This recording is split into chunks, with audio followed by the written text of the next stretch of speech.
Hola amigos, ¿cómo están? Pues hoy tenemos otra charla con un amigo muy querido, con Jorge Peralta.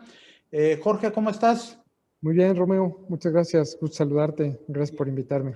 Al contrario, muchas gracias por aceptar la invitación. Me permito leer la semblanza de Jorge. Jorge es doctor en Ciencias de la Administración por la Universidad Nacional Autónoma de México. Tiene el MBA por el IPADE y es ingeniero civil por la Universidad La Salle. Es director fundador de Idearia Lab, agencia de innovación desde el 2011. Se dedican a desarrollar modelos de innovación y transformación de organizaciones a través del desarrollo de nuevos productos, servicios, rediseño de la experiencia del cliente o de su modelo de negocio. Es un práctico de la innovación. Es especialista en emprendimiento corporativo y métodos ágiles y hasta el 2019 había participado en la transformación de más de 250 organizaciones en México y Latinoamérica. Jorge es profesor invitado y conferencista en importantes escuelas de negocios como el IPADE, el Tecnológico de Monterrey, el IESDE, la Universidad del Pacífico y la Universidad de Lima en Perú, así como la Universidad del Istmo en Guatemala. Es conferencista en diversos foros sobre emprendedores, innovación y emprendimiento corporativo. Ha sido director general de varias empresas en distintas industrias, como la de alimentos, textiles y moda, joyería, productos químicos, plásticos, productos de consumo y consultoría. Es miembro del Consejo de Administración de Librerías Gandhi, FG Electrical, Grupo Gafi, Grupo DAI y Tribasa. Es mentor en startups, blogger y escribe en algunas revistas relacionadas con innovación y emprendimiento. Pues Jorge, aprovechando tu amplia experiencia y que eres un referente en el tema de la innovación, pues empiezo a preguntarte, ¿qué debemos de entender por innovación y por qué debemos innovar?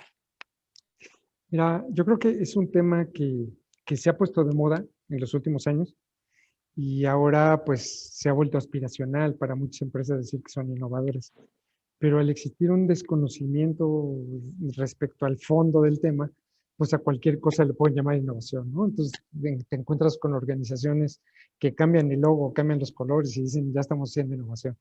Y creo que ese es un error. Entonces, ¿cómo conceptualizamos nosotros Dejé de innovación? usar corbata y ya Ya soy estoy innovador. siendo innovador, ¿no? Creo que hay una gran confusión de los temas de fondo y por los temas de forma, ¿no?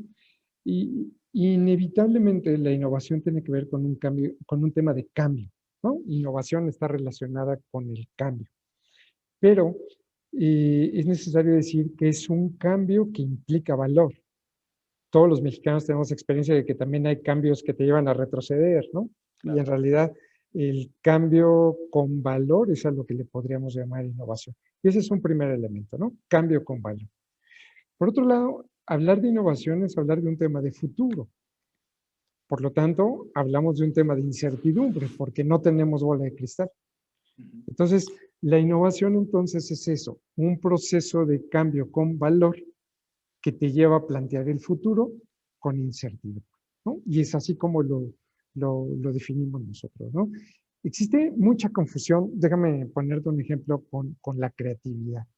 Hay muchas personas que confunden innovación con creatividad y yo digo, a ver, son cosas relacionadas, pero no es lo mismo. Se puede tener un proceso creativo de generación de ideas y que luego ninguna idea sirva para nada. Por lo tanto, es un proceso creativo, no es un proceso innovador. Entonces ahí cuando la definición me parece que va empezando a tener sentido.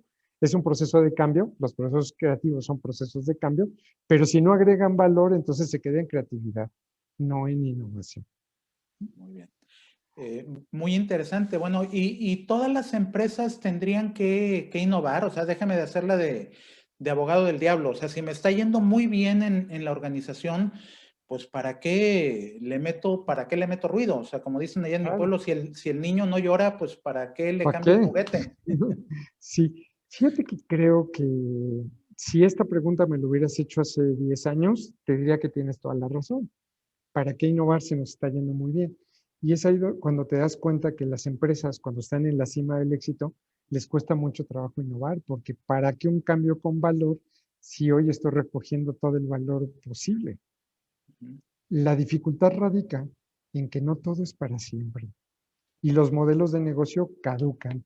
Y creo que la pandemia nos ha dado una gran lección de eso. De tal manera que si nosotros no empezamos un proceso de cambio generando un valor para el futuro cuando estamos sanos, cuesta mucho más trabajo hacerlo cuando ya estamos enfermos, ¿sí? Y entonces aquí yo te diría, oye, ¿todas las organizaciones necesitan innovar? Depende, ¿no? La respuesta mágica siempre es depende. Pero yo diría, todas las organizaciones tienen el deber de pensar en la evolución del modelo de negocio y más en un tiempo como en el que vivimos, donde los cambios suceden más rápidamente. Entonces, yo te plantearía así, si una organización quiere mantenerse vigente con modelos de negocio actualizados a lo largo del tiempo y mantenerse en la mente de sus consumidores, necesariamente lo tienen que hacer a través de la innovación. Ok, y hablando, ahorita tú manejaste el tema de la pandemia. Pues en estos últimos 12 meses, cuando de repente nos encontramos en situaciones que nunca habíamos previsto, ¿qué importancia tiene la innovación bajo este entorno que estamos viviendo? ¿Sí? Creo que es donde mejor aplica la cultura de innovación, porque la cultura de innovación te permite esa flexibilidad y esa agilidad que le permite a las personas y a las organizaciones moverse rápido. Las empresas que han construido una cultura de innovación y una estructura que permite innovar, se han logrado mover muy rápido ante esta pandemia. Hay otros que sigues escuchando su discurso que dicen para cuando todo esto termine, lo que pasa es que no sabemos cuándo va a terminar, ni tampoco sabemos en qué va a terminar. Por lo Claro. tanto, creo que las organizaciones responsables ya se comenzaron a mover desde hace meses y algunas ya están viendo los frutos, otras continúan esperando. Esperando, porque he oído mucho la expresión, o sea, vamos a esperar. Bueno, ¿esperar a qué? ¿Esperar a qué? Y A que esperar se cuánto ponga tiempo. peor, a que me muera como empresa, ¿qué es lo que hay que esperar, verdad? Sí, es Ah, terrible, ¿verdad? pero coincidirás conmigo en que hay organizaciones rígidas que su proceso de toma de decisiones no les permite ser ágiles, ¿no? Yo Claro. siempre he dicho que el gobierno corporativo tiene muchas virtudes, entre ellas la certeza, la seguridad de no hacer tonterías, pero entre sus virtudes no está la rapidez. Y hoy lo que se requiere es la rapidez, ¿no? Así es, así es. Ahora, pues como bien sabes, soy un fan tuyo desde hace muchos años Mutuo, mutuo, amigo, muchas gracias. que nos conocemos y en varias ocasiones te he oído que hablas de organizaciones ambidiestras. Si quieres ampliar un poquito sobre ese punto. Mira, la organización ambidiestra es aquella que por un lado ejecuta con eficacia su modelo de negocio actual, porque vivimos de ahí, la rentabilidad se saca de ahí. Y por otro lado, un pequeño equipo está diseñando las líneas de negocio del futuro. ¿Cuál es el grave problema que tienen las organizaciones tradicionales? Están tan centradas en el mundo de la eficiencia que a nadie le sobra tiempo. Claro. Y la innovación no sucede si no hay agenda y presupuesto destinado para ello. Entonces, si estamos en una cultura de austeridad, si estamos viviendo al día y si nadie tiene tiempo para pensar en el futuro no sucede y el futuro nos aplasta. Entonces, ¿qué hace la organización ambidiestra? Es la que sabe combinar esos dos mundos de ejecución eficaz y descubrimiento, de presente y de futuro, y que logra hacerlo dentro de la misma estructura, pero con personas distintas. Porque si le encargas al mismo directivo que está peleando la facturación del día de hoy y llegar al número y llegar a la rentabilidad, le pides que además diseñe el futuro, pues la verdad es que es muy difícil. Entonces las organizaciones ambidiestras han entendido que deben de diferenciar estos dos mundos, pero deben hacerlos convivir dentro de su organización. Eh, Suena bastante interesante y en ese sentido, pues entiendo que al tener personas distintas en esas actividades puede funcionar, pero ¿no tendría también que cambiar el mindset del director general para estar con un ojo a los resultados de ahorita de corto plazo, de cómo pueda seguir adelante la empresa y luego también para estar pensando en el futuro? Principalmente yo te diría que la innovación es un tema de quien hace cabeza. Qué tan innovador es quien hace cabeza, te dejará ver qué tan innovador es la organización. Y qué tanto permite en todos sus procesos de toma de decisiones el que, el que se pueda compartir ese día a día para que él pueda dedicarle un espacio de su agenda a pensar en el futuro, ¿no? ¿Cuántas empresas tú y yo no conocemos que para cualquier decisión la tiene que tomar don fulano? Es más, don Claro. fulano firma los cheques, don fulano hace las transferencias, don fulano toma las últimas decisiones. Entonces, Así es. a don fulano no le queda tiempo para pensar en el futuro, ¿no? Ujú.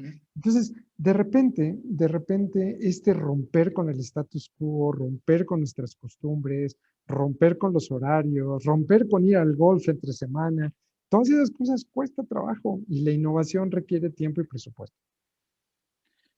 Pues interesante, interesante el punto. Ahora, ¿cómo nos podemos dar cuenta que verdaderamente estamos innovando y no cayendo en un jueguito de moda el que platicábamos al inicio de la entrevista? ¿Qué elementos clave debemos considerar si queremos adoptar la innovación dentro de nuestra empresa? Y luego también, perdón que lo diga, o sea, porque si ahorita con las redes sociales, pues así como todos dicen que están innovando, también hay muchísimos que dicen que son los non plus ultra de la innovación y que te pueden enseñar en esos procesos. O sea, ¿cómo distinguir que sí estoy innovando o cómo distinguir también de un buen Claro. mentor o coach del tema de innovación? Mira, yo hace semanas escribía un breve artículo en mi blog que se llamaba eh, ¿cuáles son 5 síntomas para saber si has caído en el teatro de la innovación? ¿No? Entonces, de repente hemos confundido la innovación seria con shows, ¿no? Entonces, de repente, cuando no saben a dónde meter el mundo de la innovación en las organizaciones, pues van buscando dónde estorba menos, ¿no? Entonces, hay organizaciones que deciden alojarlo en el área de recursos humanos. Entonces, me ha tocado ver muchas organizaciones que organizan hackatones, que organizan concursos, que organizan shows y entonces pegan de post-its en todos lados y organizan eventos y presentaciones. Y les preguntas, bueno, ¿y cuál era el propósito? ¿Cuál era la estrategia? ¿Qué buscabas? Pues no hay tanta claridad de cuál era la estrategia, ¿no? Entonces, hay que estar muy prevenidos, todos, de no caer en el teatro de la innovación. Entonces, yo te diría, ¿cómo sabes cuando has caído en ese teatro? Un poco para que todos estemos prevenidos y nos alejemos de ello, ¿no? Cuando los temas de innovación no van de la mano de la estrategia, es decir, cuando no hay un propósito de por qué innovar, cuando confundimos innovación con creatividad, como te lo decía al principio, ¿no?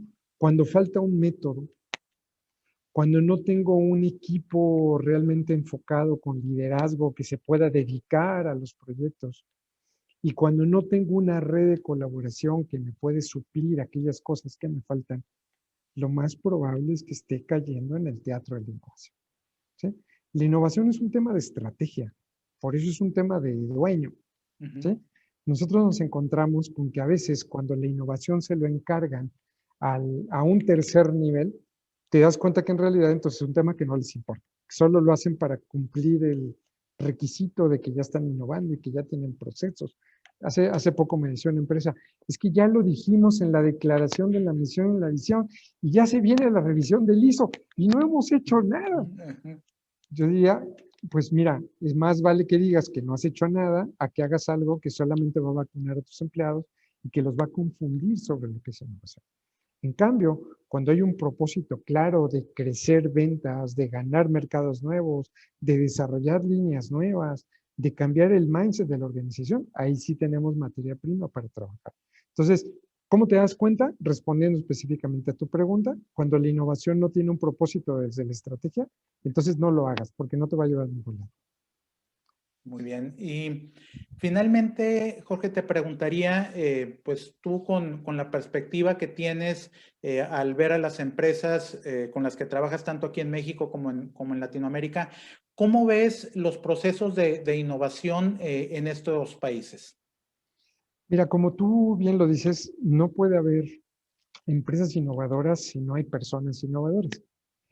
Y no hay personas innovadoras si no hemos construido un mínimo de posibilidades dentro de la organización, ¿no? Entonces yo te diría que estos procesos nunca suceden si la gente no tiene un tiempo destinado para ello, si no tenemos un propósito claro y si no tenemos, aunque sea un presupuesto mínimo, pero hay que tener algo, ¿no?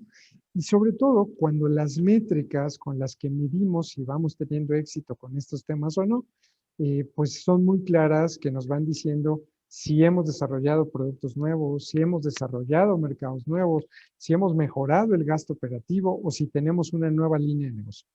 Si no hay esa accountability después de cierto tiempo para medir qué ha pasado con la innovación, yo te diría que entonces estamos cayendo en ese teatro y los procesos no son reales, los procesos son ficción, ¿no? La innovación es un tema serio y yo me atrevería a decir, así como una predicción al futuro, que en algunos años las empresas más serias van a tener un departamento de innovación independientemente de su tamaño, así como hoy tenemos un departamento de ventas y un departamento de contabilidad, va a haber personas específicamente pensando en el futuro porque no sabemos el business actual cuánto tiempo nos va a durar. Entonces, creo que eso hacia allá va el futuro de las organizaciones. Tener una o dos personas que siempre están pensando este tema de manera continua, porque los mercados siguen evolucionando con pandemia y todo. O sea, hay empresas que les va mejor que otras, hay mercados que les va mejor que otras, y es ahí donde hay que tener la habilidad de ser muy oportunos también en qué momento le entramos, ¿no? Si aquellas organizaciones demasiado cautas se meten hasta que todo el mundo ya se metió, pues van tarde, ¿no? Aquellas que se quieren meter hasta que tienen un estudio de mercado en su mesa que dice que va por ahí, yo te diría, con los estudios de mercado se publican, es que ya vas tarde, ¿no? O sea, normalmente estas cosas hay que entrarle con esa incertidumbre, con ese cierto nivel de riesgo, pero que un método te permite acotar. Entonces, yo que te diría, los procesos funcionan cuando hay un método y cuando hay gente seria detrás. Entonces, es un asunto que hay que tomárselo con toda la seriedad. Pues querido Jorge, te agradezco mucho tu generosidad, el tiempo, sé la agenda tan apretada que tienes y que te hayas tomado el tiempo para platicar conmigo y con quienes nos están viendo. Muchas gracias, Romeo. Un placer. Aquí estoy al lado. Un abrazo, hasta luego. Cuídate. Hasta pronto.